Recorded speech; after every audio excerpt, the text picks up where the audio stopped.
मध्य रेल्वेचे महाव्यवस्थापक विजय कुमार यांचे निधन. मध्य रेल्वेची कमान सांभाळणारे महाव्यवस्थापक विजय कुमार यांचे वयाच्या 56व्या वर्षी हृदयविकाराच्या तीव्र झटक्याने निधन झाले. नुकतेच 1 ऑक्टोबर रोजी त्यांनी मध्य रेल्वेच्या महाव्यवस्थापक पदाचा पदभार स्वीकारला होता.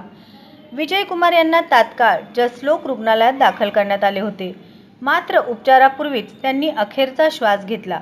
त्यांच्या या अकाली निधनाने संपूर्ण रेल्वे प्रशासनात शोककळा पसरली असून रेल्वे मंत्रालयापासून ते स्थानिक विभागापर्यंत सर्वत्र हळहळ व्यक्त केली जात आहे.